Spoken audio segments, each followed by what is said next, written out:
আসসালামু আলাইকুম। ঘূর্ণিঝড় বাংলাদেশের অন্যতম ভয়াবহ প্রাকৃতিক দুর্যোগ। এটি হাজারো মানুষের জীবন ও জীবিকাকে প্রভাবিত করে। কিন্তু কখনো ভেবে দেখেছেন কেন ও কিভাবে এই ঘূর্ণিঝড়গুলো সৃষ্টি হয়? তাহলে চলুন জেনে নেই ঘূর্ণিঝড়ের আদ্যপান্ত। সহজ ভাষায় বলতে গেলে বৃষ্টি, বজ্র ও প্রচণ্ড ঘূর্ণি বাতাস সম্বলিত আবহাওয়াকেই ঘূর্ণিঝড় বলা হয়। তবে আপনি যদি এর বৈজ্ঞানিক ব্যাখ্যা চান, তাহলে বলতে হয় ভূপৃষ্ঠের স্বল্প পরিসর এলাকায় বায়ুর চাপ হঠাৎ এমন হয় যে সেখানে নিম্নচাপ সৃষ্টি হয় এবং চারপাশে উচ্চচাপ অবস্থা বিরাজ করে। নিম্নচাপ স্থান হতে বায়ু হালকা হয়ে উপরে উঠে যায় এবং চারপাশ থেকে উচ্চচাপ বিশিষ্ট বায়ু নির্দিষ্ট গতিতে ঘুরতে ঘুরতে নিম্নচাপ কেন্দ্রে প্রবেশ করে, পুনরায় গরম ও হালকা হয়ে উপরে উঠে গিয়ে জলীয় বাষ্প, মেঘ, বৃষ্টির সৃষ্টি করে। এই প্রক্রিয়াকেই সাধারণত ঘূর্ণিঝড় বলা হয়।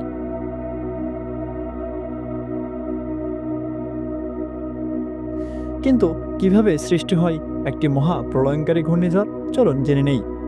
সমুদ্রের মধ্যে যখন কোনো স্থানে নিম্নচাপের সৃষ্টি হয়, তখনই মূলত সৃষ্টি হয় একটি মহা প্রলয়ঙ্কারী ঘূর্ণিঝড়। সমুদ্রের কোনো স্থানে যদি 85 ডিগ্রি থেকে 70 ডিগ্রি ফারেনহাইট তাপমাত্রা বিরাজ করে, সেই স্থানের পানি দ্রুত বাষ্পীভূত হয়ে উপরে ওঠে এবং ঘূর্ণিঝড়ের কেন্দ্রের সৃষ্টি করে। এরপর সেই কেন্দ্রে বায়ুর চাপ কমে যায়, কিন্তু তাপ বেড়ে যায় এবং চারপাশে বায়ুর চাপ বেড়ে যায়। ফলে কম চাপযুক্ত কেন্দ্রের দিকে চারপাশের উচ্চচাপযুক্ত ভারী শীতল বায়ু ঘুরতে ঘুরতে অগ্রসর হয়। যেহেতু আগে থেকেই কেন্দ্রে তাপ বেশি থাকে, বিধায় এই শীতল বায়ু গরম হয়ে পুনরায় উপরে উঠে যায় এবং জলীয় বাষ্প ঘনীভূত হয়ে মেঘ, বৃষ্টি, বজ্রপাত সৃষ্টি করে। এভাবেই সৃষ্টি হয় একটি মহা প্রলয়ঙ্কারী ঘূর্ণিঝড়। বাংলাদেশের প্রধান ঘূর্ণিঝড় প্রবণ এলাকাগুলো হলো দেশের দক্ষিণাঞ্চল, বিশেষ করে চট্টগ্রাম, বরিশাল, খুলনা এবং কক্সবাজারের উপকূলীয় অঞ্চলগুলো ঘূর্ণিঝড়ের জন্য সবচেয়ে বেশি ঝুঁকিপূর্ণ। এই এলাকাগুলো বঙ্গোপসাগরের কাছাকাছি হওয়ায় এখানে ঘূর্ণিঝড়ের প্রভাব সবচেয়ে বেশি।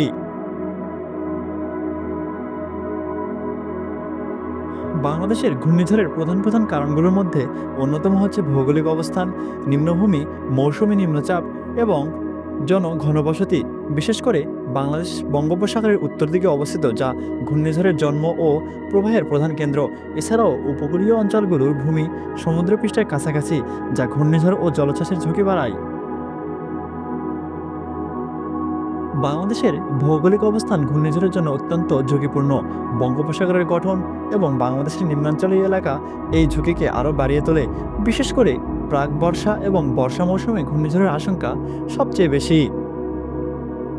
সরকারি তথ্য অনুযায়ী 1960 থেকে বর্তমান পর্যন্ত এদেশের সবচেয়ে ভয়াবহ ঘূর্ণিঝড়গুলোর মধ্যে 1985, 1991, 2007 সালের 15 নভেম্বরে 223 কিলোমিটার গতিবেগের সিডর, 2009 সালের আয়লা, 2013 সালের মাহাসেন, 2017 সালের মোরা ও সাম্প্রতিক সময়ের ফণী, আমফান, রিমেলের মতো ভয়াবহ ঘূর্ণিঝড় অন্যতম। বর্তমানে বাংলাদেশ সরকারের উদ্যোগ এবং সচেতনতা আমাদের ঘূর্ণিঝড়ের ক্ষতি অনেকাংশে কমিয়ে এনেছে। আধুনিক প্রযুক্তি এখন ঘূর্ণিঝড়ের গতিপথ ও তীব্রতা আগাম জানাতে সক্ষম। প্রতিটি ঘূর্ণিঝড়ের আগেই আবহাওয়া অফিস থেকে সতর্ক সংকেত দেওয়া হয়, তবে আমাদের নিজস্ব প্রস্তুতিও থাকা জরুরি। ঘূর্ণিঝড় আমাদের প্রকৃতিরই অংশ, তবে সচেতনতা ও প্রযুক্তির মাধ্যমে আমরা এই দুর্যোগের প্রভাবকে অনেকাংশেই কমিয়ে আনতে পারি। আসুন একসাথে কাজ করি এবং একটি নিরাপদ ভবিষ্যৎ গড়ে তুলি।